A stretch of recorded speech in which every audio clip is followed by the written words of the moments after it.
While the world was glued to the loudest theaters, war footage, election drama, and a stock market that refuses to believe gravity exists, something quieter reportedly happened in the background. A non-public signal, not a press release, not a televised announcement, a logistical shift, the kind that only shows up when you track physical flows and settlement patterns instead of headlines. And according to multiple observers who follow the commodity plumbing, the signal came out of Moscow late last night, a coordinated pull of physical assets into the Russian Federation, with one metal named again and again, silver, not gold, silver. And the claim is not small. The claim is surgical and massive at the same time. State-aligned Russian banks and entities allegedly executed a sequence of off-market transactions to acquire as much as 5,000 tons of industrial and monetary silver. If that number is even in the same universe as reality, this is not a normal purchase. It's not a hedge. It's not a trade. It is a strategic accumulation, an attempt to lock a critical input behind national control in an era where supply chains are becoming weapons. Now, before we go any further, we have to be disciplined with language. We do not have a signed invoice on camera. We do not have a public tender document with a stamp that says 5,000 tons. We're working with signals, reported flows, unusual settlement behaviors, procurement rumors, and the pattern that emerges when multiple independent watchers point to the same direction at the same time. So treat this as an intelligence-style scenario analysis. If this is true, what does it mean? Why does it matter? And what does it reveal about the world that is forming under our feet? Because here is the uncomfortable truth. The most important changes in markets done that arrive with fireworks. They arrive as shortages. The first time you hear about a strategic drain is not when it begins. It's when something breaks. And silver is exactly the kind of material where breaking doesn't look like a dramatic explosion. It looks like delayed deliveries, rejected bids, weird premiums, and manufacturers quietly paying whatever they have to pay just to keep production moving. Silver is the hidden connective tissue of modern life. It sits inside the devices you rely on, the grids you assume will stay stable, and the defense systems governments refuse to discuss in detail. Silver isn't just a precious metal. It's an industrial metal with a monetary history, and that combination, industrial necessity plus historical money, makes it uniquely powerful in a fractured world. When trust collapses, people want money. When systems strain, industry wants inputs. Silver sits in the overlap. Which brings us to the question that should immediately hit you in the chest. Why would Russia want silver now, at scale, in secret? Because when a state moves quietly, it usually means two things. First, it wants to avoid price reaction. Second, it wants to avoid political reaction. Sometimes it wants to avoid both, because it's preparing for a future where the cost of revealing the move is higher than the cost of making the move. And this is why the 5,000 tons big claim matters as a narrative even before it is proven. It fits a logic that has been building for years. De-Dollarization pressure. Sanctions pressure, settlement, rail pressure, resource nationalism, and a new split between paper markets and physical reality. This is a story about the migration from digital claims to physical possession. It's a story about how nations adapt when the rules of the game change overnight. And it's a story about why, in a protracted conflict, silver can behave like a strategic war asset rather than a commodity you casually toss into a portfolio. So in this first part, we're going to set the frame.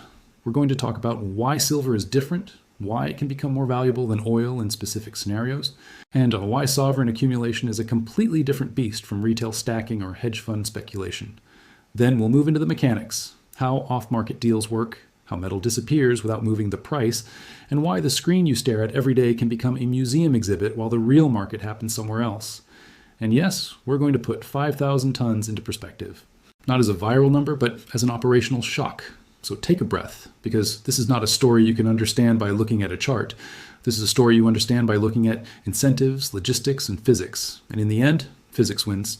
Let's begin with the core misunderstanding that keeps most people blind. Gold is famous, silver is necessary. Gold is a headline metal, silver is a supply chain metal. Gold is held, silver is used and lost. This matters because used and lost creates a different kind of scarcity. One that can sneak up on you even when mining output looks stable on paper. Silver moves into electronics, solder, contacts, coatings, solar panels, medical applications, chemical catalysts, high reliability switches, military communications, and countless components that you never see but absolutely depend on. In many products, silver content is tiny per unit, which makes it easy to ignore until you multiply that tiny amount across billions of units and an economy that is electrifying everything. And here's the brutal twist. The more the world pushes into electrification, solar scaling, data centers, and advanced weapons, the more silver becomes a bottleneck you can't substitute easily. Copper can sometimes be engineered around. Silver is used specifically because it has properties that, in certain applications, are not replaceable without performance loss, failure risk, or major redesign. And redesign is slow. A nation that wants leverage doesn't need to own all the silver on Earth. It needs to remove enough flexible supply to force everyone else into fragility. Sovereign strategy is not about maximizing profit. It's about maximizing options while minimizing dependence. If the West can freeze your reserves, you diversify out of the asset they can freeze. If the West can pressure your settlement, you diversify out of the rail they can pressure. If the West can choke your imports, you stockpile the inputs they can choke.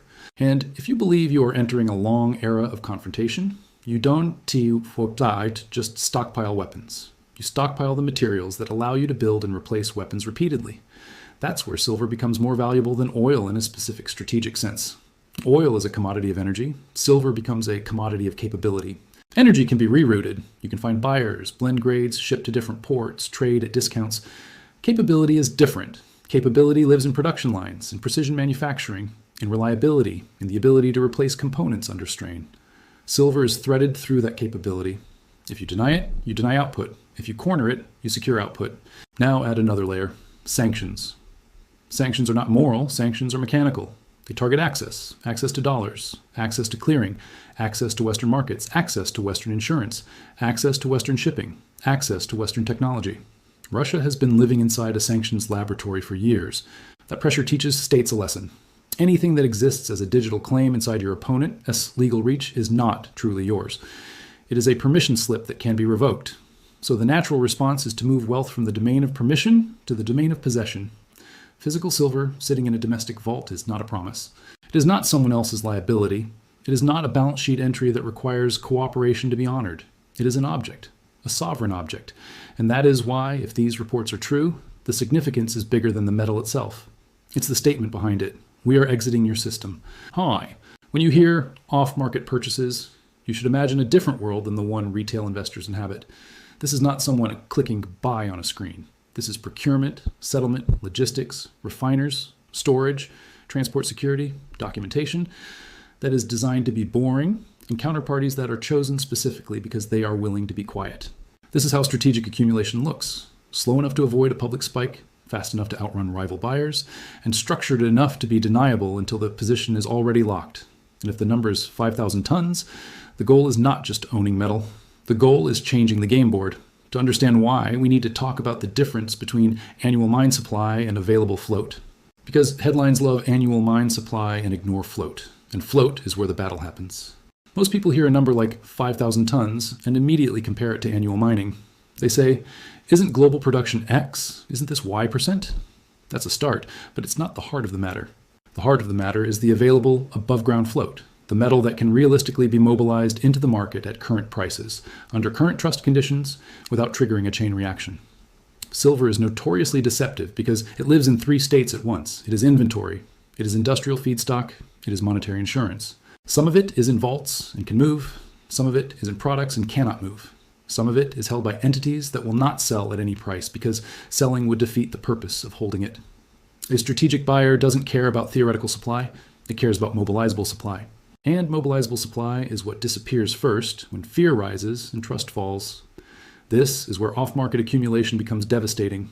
You can drain mobilizable supply without ever touching the public exchange in a way that forces a headline price adjustment. The screen price can remain calm while the real-world market gets tighter and tighter because deals happen through channels that don't tease and broadcast themselves. These channels include long-term contracts, private allocations through refiners, bilateral settlement agreements, commodity-for-commodity swaps, and procurement mechanisms that treat metal as an input rather than as a speculative asset. The result is a weird phenomenon. The price that gets quoted to the public can lag the price that gets paid by people who actually need delivery. Over time, the market splits. One price is the narrative price. The other price is the survival price. This is not new. We've seen versions of this in energy and shipping and food and microchips and fertilizers and in certain metals. But silver is uniquely sensitive because it sits at the intersection of monetary psychology and industrial reality. When monetary psychology shifts, people hoard. When industrial reality tightens, manufacturers hoard. Hoarding from both sides crushes float. You get a vacuum effect. Buyers chase metal that isn't chasing them back. And here's where the alleged Russian move becomes strategically elegant. Russia doesn't need to announce anything. It simply needs to remove enough silver that Western participants begin to feel the scarcity in their procurement and inventory cycles. Once that feeling spreads, even quietly, the Western system starts doing the work for Russia. Industrial buyers increase safety stock, distributors widen spreads, refiners prioritize certain clients, vault operators become selective. Scrap supply becomes less responsive because holders expect higher prices. And the paper market becomes more fragile because it is built on the assumption that physical is available if needed. In other words, the system becomes reflexively defensive, which tightens it further. That's how you get nonlinear moves in price and availability. Not because someone tweeted a rumor, but because the physical chain itself tightened into a knot. Now, let's talk about how a strategic buyer avoids leaving footprints. They diversify counterparties. They avoid single-point purchases. They route through friendly jurisdictions. They use intermediaries that can plausibly claim normal procurement. They stagger shipments. They exploit moments of distraction, major geopolitical events, financial volatility, news cycles, when attention is elsewhere. In the modern era, attention is a resource. If the world is staring at one screen, you move the real assets behind it. This is why the opening claim feels plausible as a tactic. It is exactly how you would do it if you wanted to secure a position without paying the price penalty of public interest. So the question becomes, why would Russia believe silver is worth this effort? Two reasons converge. First, Russia has learned that digital claims can be frozen. Second, Russia has learned that industrial bottlenecks can be weaponized without firing a shot. If you can weaken your rival's industrial base by tightening a key input, you create compounding problems, delayed production, higher costs, procurement wars, political blame, inflation, and eventually strategic hesitation. And all of this can happen while you maintain plausible deniability because you did not attack anyone. You merely bought something. And that is the quiet genius of resource war. You don't invade the enemy, you outbid the enemy. Now we need to connect the dots to the broader map, because one country accumulating silver doesn't exist in a vacuum. It connects to trade blocks, settlement trends, and the slow-motion reconfiguration of the global monetary order. We've been watching a multi-year story. The West weaponizes access. Targeted states adapt by building alternative access. Sanctions accelerate the search for non-dollar settlement. Energy exporters diversify payment mechanisms. Importers diversify reserves. Bilateral trade grows outside traditional rails. Regional corridors deepen. And into that shift comes a simple logic. If you are going to build a parallel system, you need parallel reserves. Reserves that don't require your rival's permission. Silver fits that role in two ways. It is globally recognized. It is physically transferable. It has industrial value even if monetary trust collapses. And it can be used to settle or collateralize deals in environments where counterparties distrust paper claims. This is why talk of commodity-backed trade keeps returning. Even when it's messy, even when it's imperfect, it has one advantage over pure fiat arrangements. It anchors agreements in something that exists outside politics.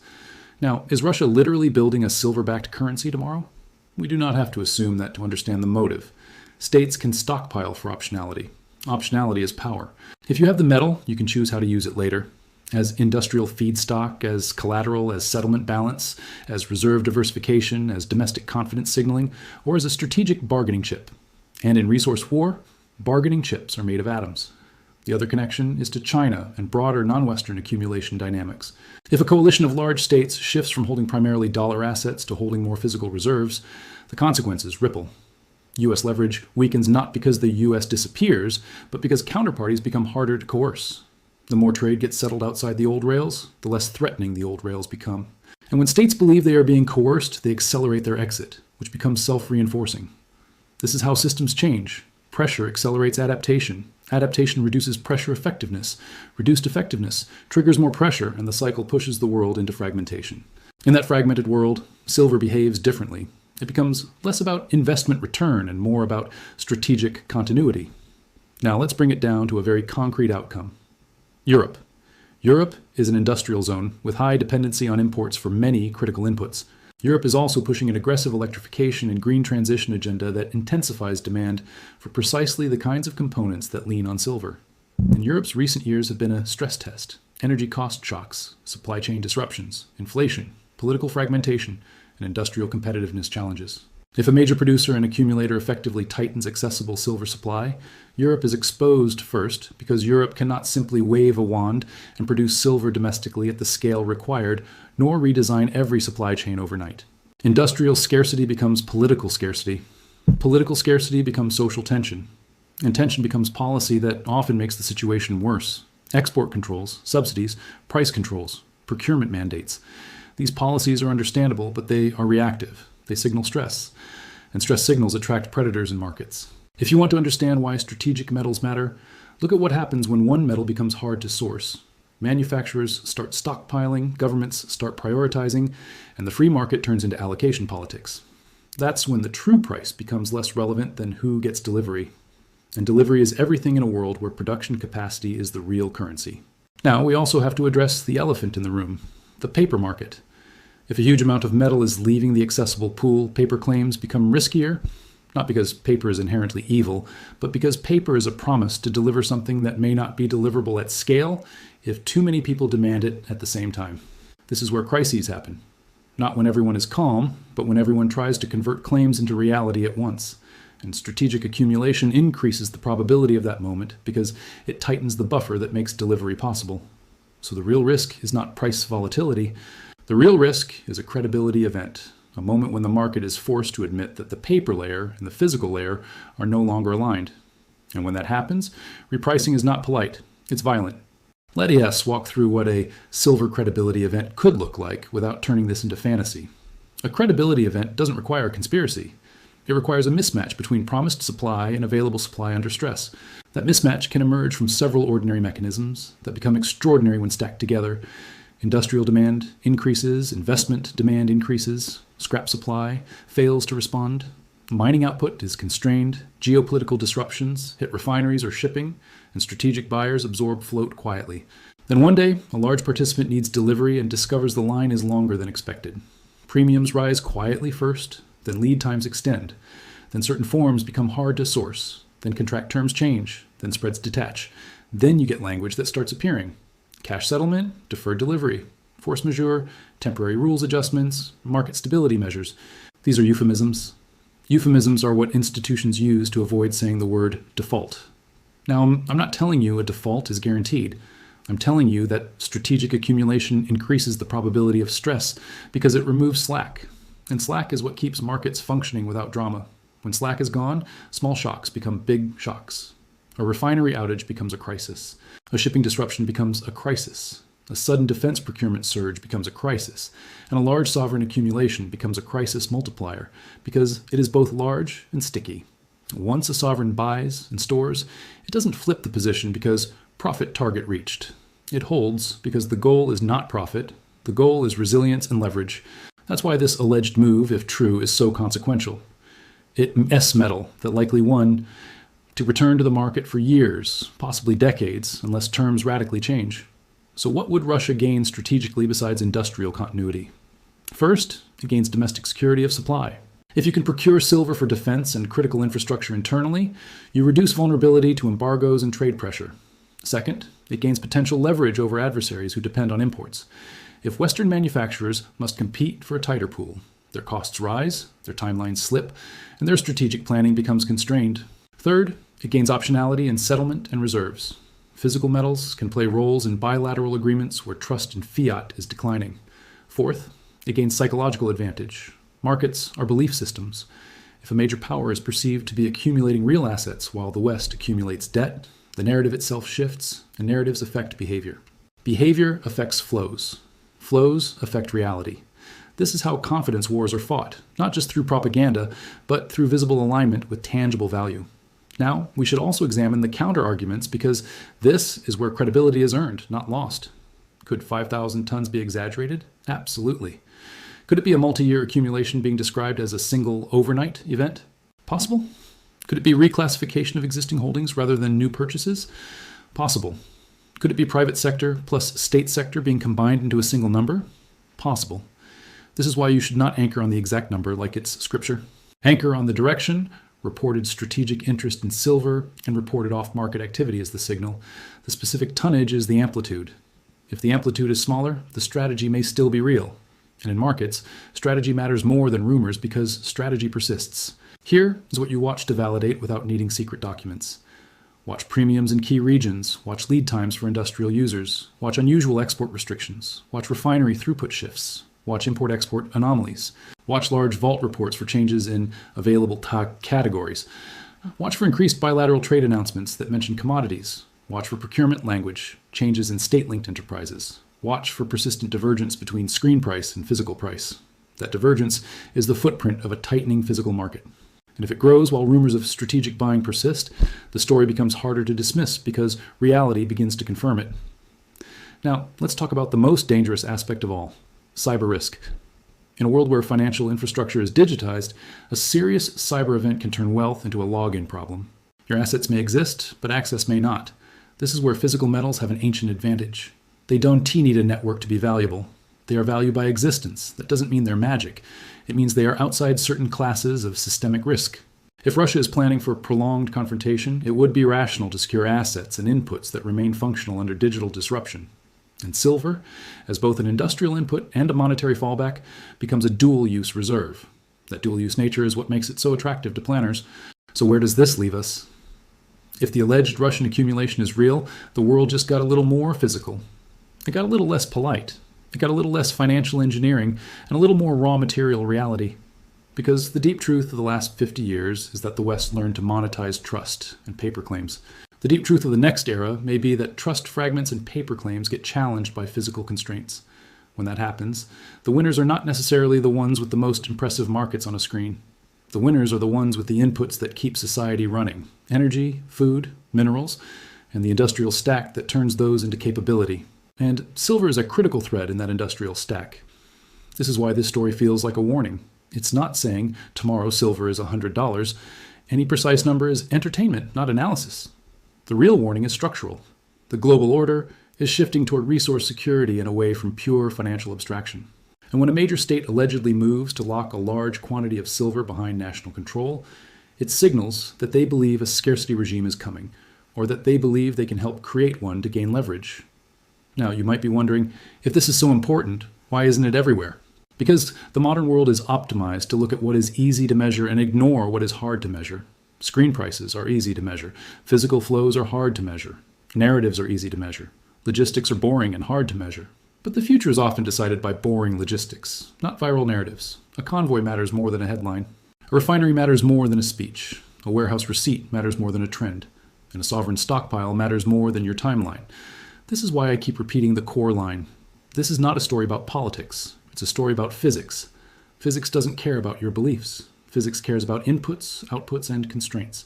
If silver becomes constrained, everything that requires it becomes constrained too. That means timelines slip, costs rise, projects get delayed, defense procurement gets more expensive, green transitions slow down, electronics become pricier, infrastructure upgrades face bottlenecks. And when those pressures show up, governments respond in ways that often amplify scarcity: stockpiling, export controls, strategic reserves, subsidies, and procurement mandates. That's how resource wars escalate without a single tank moving an inch. Now, let us land this with a clear framework you can reuse every time you hear a claim like 5,000 tons. Step 1. Separate the number from the direction. The number may be wrong, the direction may still be right. Step 2. Ask what the buyer's incentive is. Strategic buyers accumulate for resilience and leverage, not profit. Step 3. Watch the physical signals, not the headlines. Premiums, lead times, export rules, procurement language, divergence between screen and physical. Step 4. Remember that the market is not one thing. It's layers: paper, wholesale physical, industrial procurement, regional premiums, and strategic stockpiles. The layer that matters in a crisis is the physical layer. Step 5. Accept that in a fractured world, assets with no counterparty risk gain importance. But do not confuse importance with guaranteed upside. No one gets a free lunch. You get trade-offs. And finally, a disclaimer that matters. This is not personal financial advice. This is not a call to panic. This is a call to understand the strategic landscape, because most people wait for confirmation that arrives only after the opportunity to adapt has already passed. And if you're waiting for a mainstream anchor to say, yes, the silver is gone, you'll hear it at the worst time, when procurement is already broken and the repricing is already underway. So the closing line is simple: watch what nations do, not what they say. If the rumors are true and Russia just locked away a massive silver position through secret deals, then the world is telling you something. It's telling you that the era of easy access is ending. It's telling you that the industrial age is becoming a resource age again. It's telling you that settlement is shifting from promises to possession. And it is telling you that the next phase of this conflict, one, is to be fought only with weapons. It will be fought with materials. And the side that controls the materials controls the tempo of history.